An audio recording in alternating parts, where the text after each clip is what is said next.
Welcome to episode 3 of Sidewalk Skyline Podcast. I don't know how long you've lived in your present city, town, or rural area, but there's something to be said about putting down your roots. Today I want you to hear an interview with Mike Brownlee. Mike is now 26 years deep in working with Metro Kids in Surrey, British Columbia. I have great respect for Mike and his wife Lynn for their endurance. People like these often have a deep sense of what the Spirit is saying to the church in their community. They work with a lot of at-risk kids. Mike is part of the Mission Canada Urban Guiding Group that I belong to, and this interview was held at our first time meeting each other. We recorded in the archives at Pentecostal Assemblies of Canada back in March 2019. And I hope I'll see Mike again later this year and get an update on what's happening in Surrey. Well, let's go right now to that interview with Mike Brownlee of Metro Kids in Surrey, BC. Hey, Mike, people view their city from different perspectives, depending on who you are, where you are in the city. People will tell you that it's the best place in the world, it's the worst place in the world. Everybody's got a different angle. What's your angle? You've been in Surrey, BC for 25 years. Yep. And what do you know to be true about Surrey? It's the best place and it's the worst place. You know, there's pockets of everything. Like most Canadian cities, Surrey's very diverse. And so in the Greater Vancouver area, it tends to be the place where there's lowest rent for 2 and 3 bedroom apartments. And so that means, generally speaking anyway, if you're single and in poverty, you're probably going to wind up somewhere around the downtown east side. But if you have children and you need a place to land, then you're probably going to land in Surrey. So we have a huge amount of new Canadians. This is the first place that they settle and they land in Canada, in BC, in the Vancouver area, as well a lot of families that are just struggling. So families on social assistance, families that are working through addiction, single parent families, a lot of Aboriginal families. So kind of every demographic that would be at risk usually winds up inner city. However, that's also right beside a very affluent population. Certain sectors are huge houses. They're getting the old houses are getting knocked down, and these huge mansions with 6 basement suites in them are coming in. And so we have very wealthy people and very poor people right beside each other, right on top of each other, and a few farms left right in the middle, struggling with little houses and apartments all around. The urban poor and farms. Yes. Yes. Mm-hmm. So take me on a walking tour, and you're working with Metro Kids. We're going to go on a walk, and we're going to go into the places that you go with Metro Kids. So walk me through. Sure. Well, if you start in the city center, you'll walk past the parts of the city that are changing. And so there's a lot of old storefronts, old by BC standards anyway, that are African grocery stores, XXX movie places, pawn shops, things like that. Walk half a block down and it's a brand new condo development. Take a left, you go under the transit, and you wind up in an apartment complex that is rotting and full of mold, falling apart. There's a playground in the middle of this complex. None of the kids ever use it because all the prostitutes and drug dealers hang out there. And so all the kids are inside breathing the mold. Right beside that, a giant high-rise just coming up. The city center is trying to be developed into a university district, so there's a few of the colleges setting up there and a lot of high-density housing coming in. And so a lot of people are moving into the city. This is also displacing the poor. And so next door to these giant high-rises are tiny little homes that have been there since the 40s. and they're filled with struggling families. And in a matter of months, those homes are going to get bulldozed for another high rise, and where are these families going to go? And so where they wind up, a lot of times, are other municipalities and the low-income housing complexes. There's a number of these scattered throughout the city. There's some Aboriginal complexes. There's some privately owned, and there's one really large company that houses hundreds and hundreds of families. And so these are high-density, large apartment complexes with all the families from every walk of life sharing the commonality that they're all right on the edge of poverty. Yeah, and some of our conversations about what does urban mean, it means a lot of things depending on who you're talking to. But for the sake of our discussions, for the sake of Sidewalk Skyline podcast, we're really talking about high density, meaning the population, a lot of people crammed into a small space, high density, high diversity, meaning it's not all the same, it's very diverse, and then high disparity, the huge polarizing between the rich and the poor. So into this mix, now there's also sometimes when poverty is displaced in a city core, it ends up moving to the suburbs. Is that happening in Surrey? I think that has happened, and that's the reason why a lot of the families live in Surrey that do, because they've been displaced from closer to the city core. Right. Vancouver's weird demographically, though. It doesn't follow the standard model of the city centers where all the poor are segregated and then it gets wealthier as you go out. It's very mixed up. And so we're seeing that in Surrey, that there's 11 of the 20 most vulnerable neighborhoods in the entire greater Vancouver area are in the city of Surrey. And so they're not downtown like you would typically think. It's spread out over a large area. And Surrey is a huge landmass. There's 500,000 to 600,000 people there, and more coming all the time. It's kind of the last area close to Vancouver where there is room to develop. And so it's a very fast-growing city, and so we see all these changes happening very rapidly. But we see a lot of the poor also being displaced, and they're going farther away from the city core.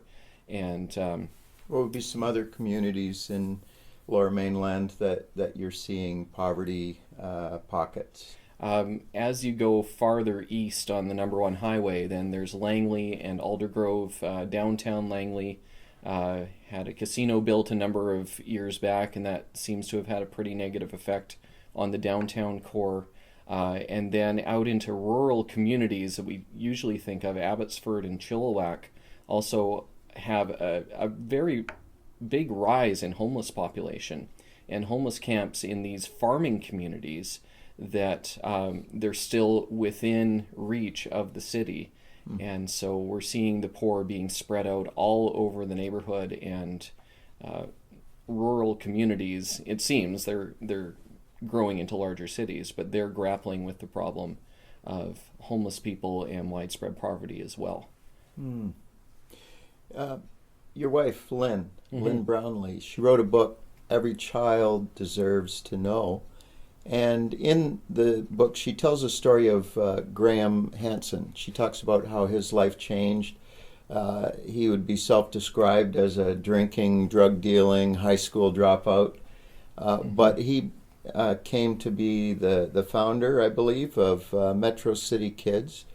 Tell us about Graham. Sure, yeah. I first met Graham in the mid-90s and started working with him, and he had basically been called by God out of this crazy hippie lifestyle, radically saved, and God set him up to reach the kids in Surrey and Langley, the neighboring city.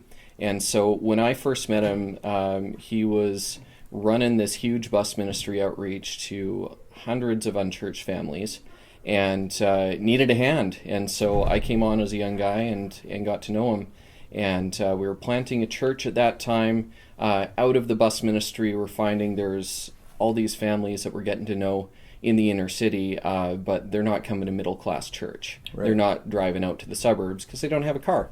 And so planting a church right in the city for them. And he's the driving force behind that, and is still the senior pastor of the church. And we've worked together for the last 25 years, and I'm always amazed by his drive and his vision and his passion for the lost, and just this philosophy that whatever it takes to reach people, that's what we're going to do. Let's do it. Doesn't matter what. And so I've heard Greg Boyd talk about how whatever we are in life, we become more of as we get older. And so you've known Graham. I mean, you've been with Metro Kids for 25 years in one form or another. Yeah. And would you see that being true of Graham? Is he more of who he was?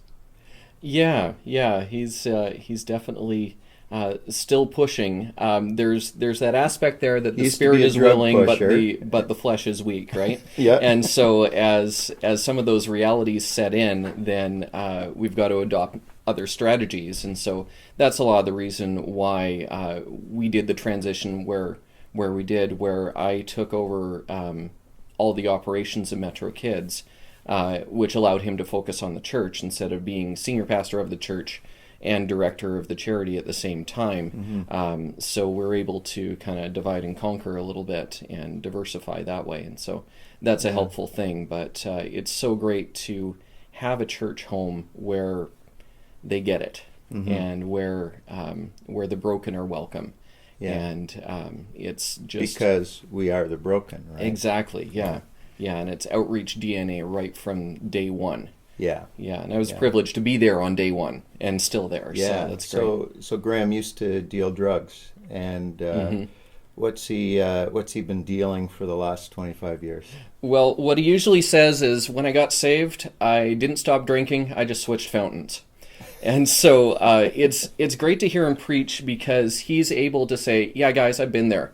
Yeah. I've had all the money. I've had all the toys, and Jesus is better. And I've been on welfare, and I know what it's like to struggle to make ends meet, and Jesus has provided for me. And I've done all the drugs in the world, and I've had the highest highs, and I can tell you Jesus is better. And everyone in the room knows that he gets it. And they're nodding their heads, and they're like, oh, yeah, okay. And it really helps. Yeah. So Metro Kids is all about, I've looked on your website, metrokids.ca, and it's all about at-risk children and youth, all of your programs. Let's talk about at-risk kids. What are the risks that work against Surrey kids thriving? Yeah, at-risk is kind of a catch-all term to describe all the negative things that can happen when people live in vulnerable neighborhoods, which is another one of those catch-all terms. But the biggest things are crime, gangs, and the cycle of poverty. And the cycle of poverty can take many forms, but what we see is that people that grow up dependent on social assistance and living in those environments, they're much more likely to just consider that the norm and not have the means or the ambition even to rise above it and to pursue a different path. And so they don't have the opportunities. For instance, kids that are hungry aren't going to learn as well. And if they don't learn as well, then they'll act out and have behavioral problems, and they won't make it through school, or they'll go through school feeling like, I'm an outcast and I'm a failure, and so I can't do anything beyond this. And then all the adults in their life they see are on the streets, on welfare, on disability, on drugs, and all their role models, that's who they see. And so that's who they figure, oh, well, this is who we become. And so they're looking for a sense of belonging, they're looking for significance. That's the pull of the gangs, that's the pull of the drugs, and it just becomes an easier way to go. And you add into that the sexual promiscuity that happens in our culture, and so we've got a lot of teen pregnancies and single moms. And well, my mom had me when she was 15, so yeah, I'll carry that on 2, 3, 4 generations. Yeah, it's fairly down the line. normative in the culture, right? It is, yeah. Yeah. So we approach in the kind of work that we do with as Christians. Sometimes we come into share good news with people, right? That's sort of the impetus, the drive behind the gospel, and our sense of calling to that. But sometimes we come in and we really don't understand the culture of the people, and so we've got language about the culture around us that could be offensive. If a community is working hard to rehabilitate and redevelop, and there's lots of community advocates and everybody's pushing and working together, they don't want to be called the island of misfit toys. They don't want to be known as, oh, this is the place with the worst crime, and there's a desire to re-identify the community about different things. I think that's part of the work of the gospel, but it's something that we often trip and stumble on, is how do we bring to the community we're reaching a fresh identity, and also in terms of how we view the world around us. What about the shift that has to happen in us? Remember the first time that you encountered let's call it a distasteful environment, and something really stunk, or somebody was doing something that was really hard to watch. That changes you, doesn't it? And there's an internal wrestle that goes on. How are you learning over 25 years to change your view of people? Well, I think as I get to know people and know their stories, I'm realizing and remembering that everyone has a story, and there's reasons that somebody's in poverty. There's reasons that someone's in despair. There's reasons that somebody doesn't trust. And there's been a number of people that have let me into their story and let me know what's really gone on and what's really happened. And so I know for all of those stories that I know, there's dozens and hundreds that I don't. But I can assume that there's something else going on there. And so I think that helps me to give people second chance, and to help them to overcome that, and to look more at identity rather than behavior.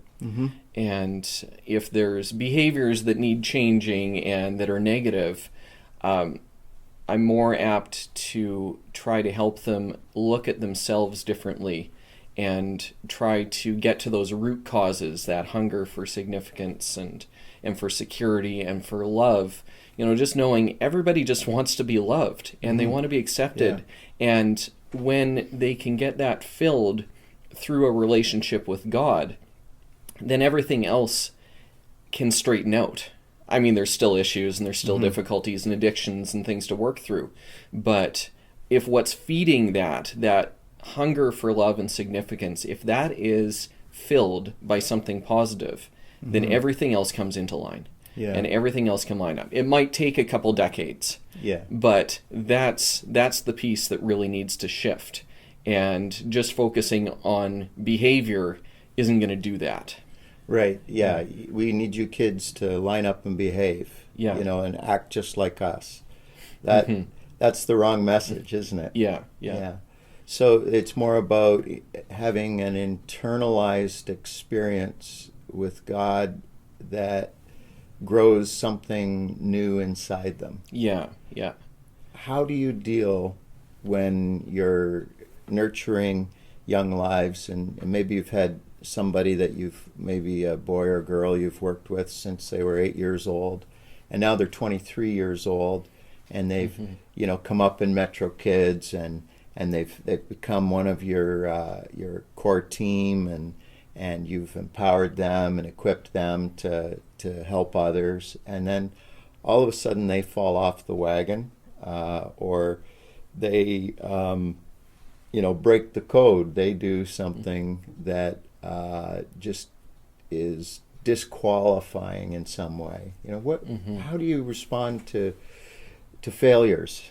Yeah, and that's probably the most painful part of working in the inner city for me, is just seeing the devastation that a few choices can make, and when people put themselves in a position that they can't be good examples to the kids that are coming up below them, then we have to have a painful conversation.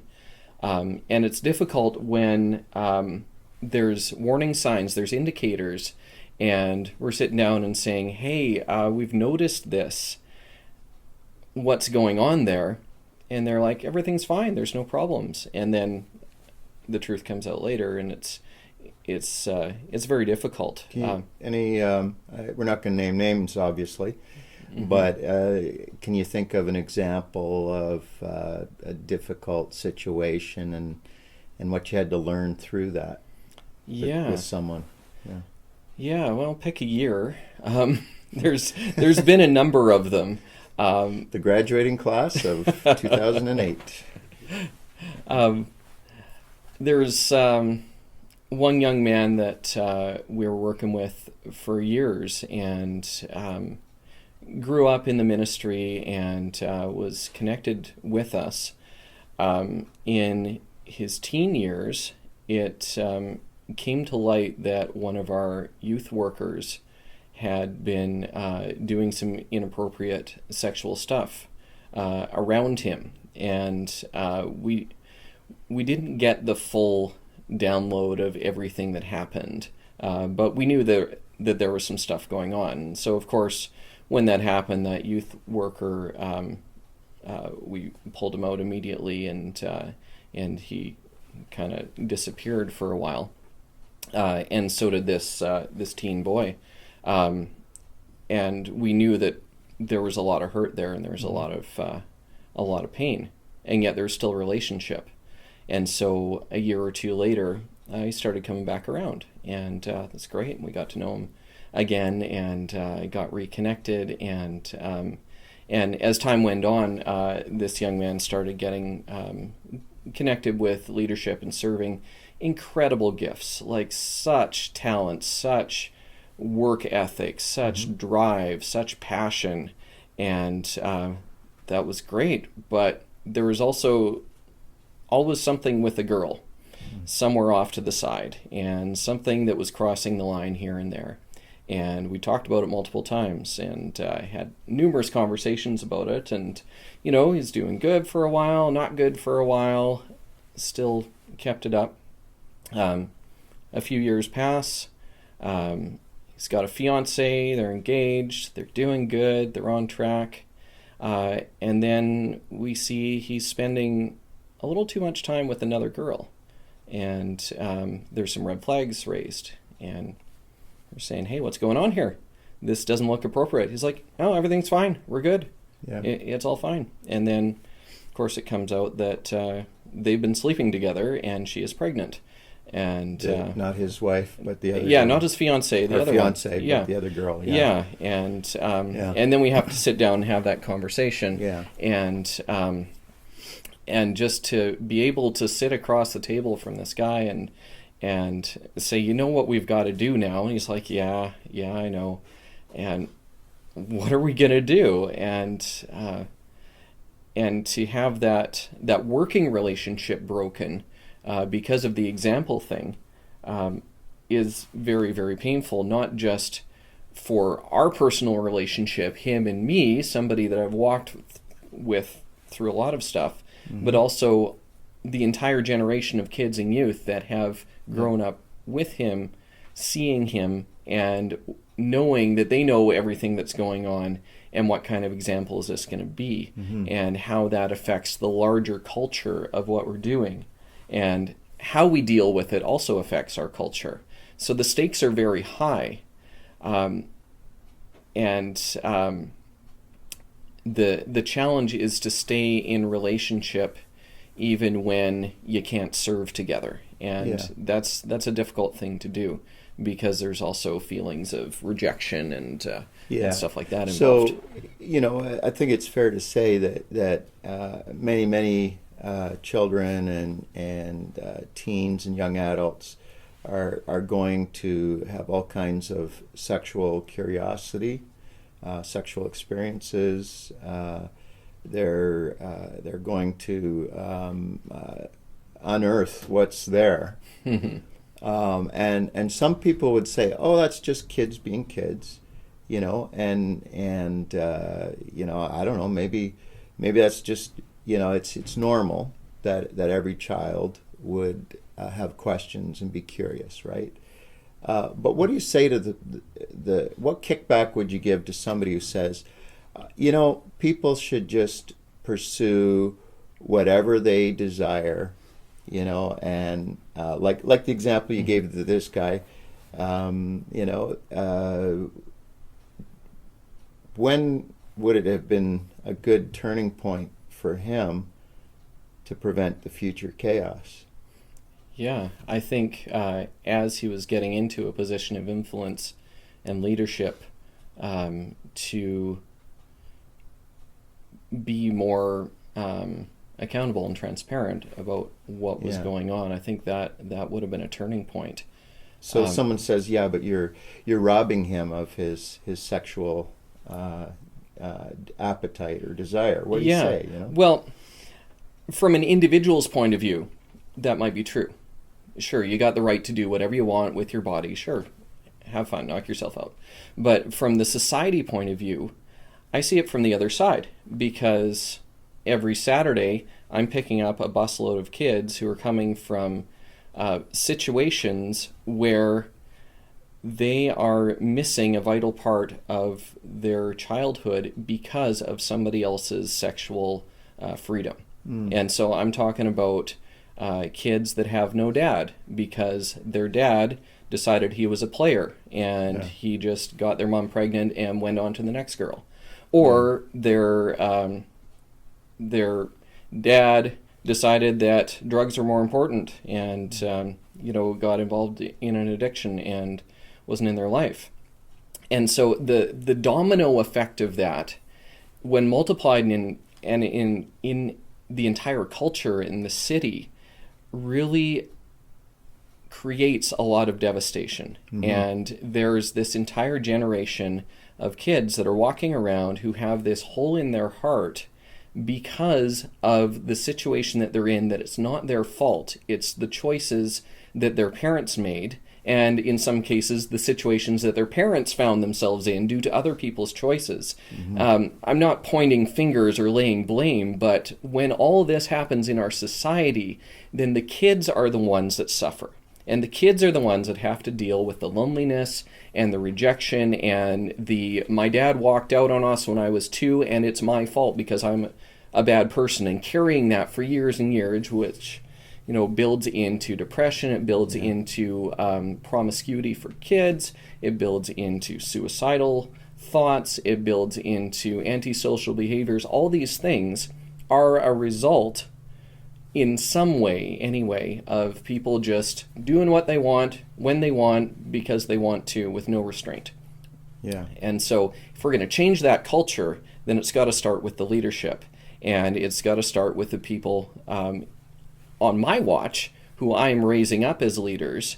And so I want to address these things now as they're young leaders so that they create a different culture for the kids around them and the generation that's coming after them. So people like you, people like Graham, your wives, and probably many others, you in fact are you're surrogate parents in many cases, providing that kind of mentoring, but not just mentoring, but also seeing the good and the potential and drawing that out. Yeah, there's definitely a gap there and a need that we're able to step in and fill.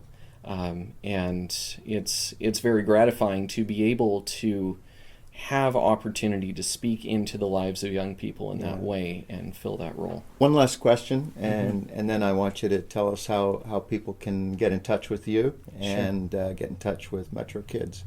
If you could do a 10x, okay, 10x, if you could have 10 times the resources, 10 times the people to work with you, 10 times the neighborhoods to work in, 10 times the buses. Talk to me about what it would be like to have 10 times the effect. Yeah, well, I think we're operating on a program model that can be super easily replicated and multiplied.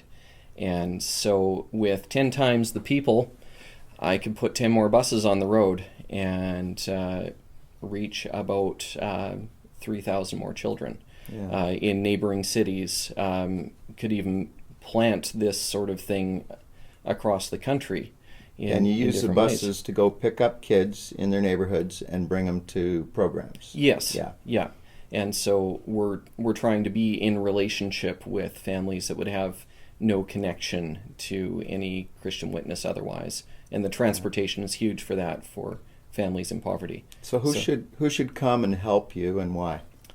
I think if somebody has a heart for the broken in the cities, a heart for families, and a heart to see some change, they would be a good fit.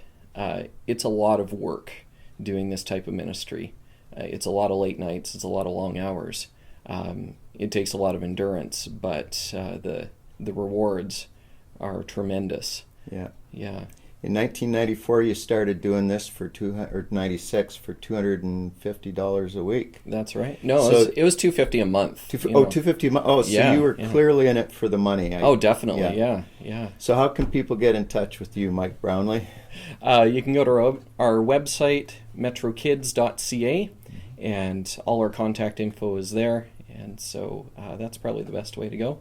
Follow us on Instagram at Metro Kids Society. We're on Facebook too, and all over the place. Mike Brownlee, you're a gentleman and a scholar. Pleasure interviewing you today. Thank you for being on Sidewalk Skyline. Thanks for having me. There you have it. That was Mike Brownlee, ladies and gentlemen.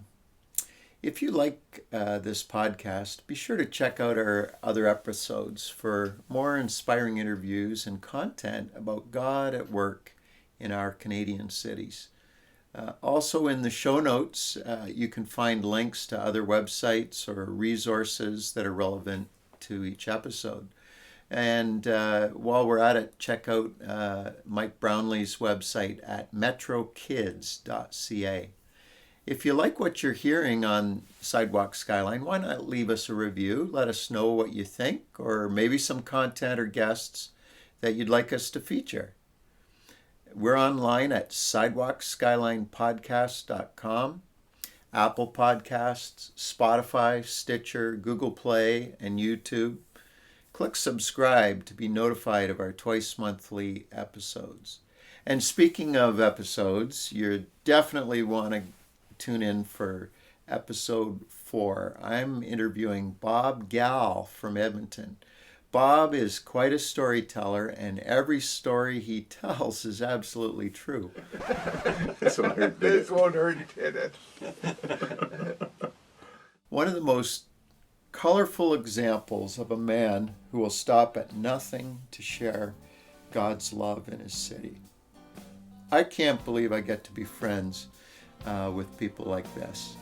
I'm truly blessed, and I think you'll be really encouraged as you hear about some of the things that go on in downtown Edmonton.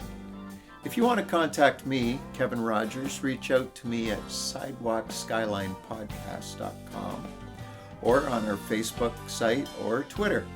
I would love to hear what you think about what we're doing here.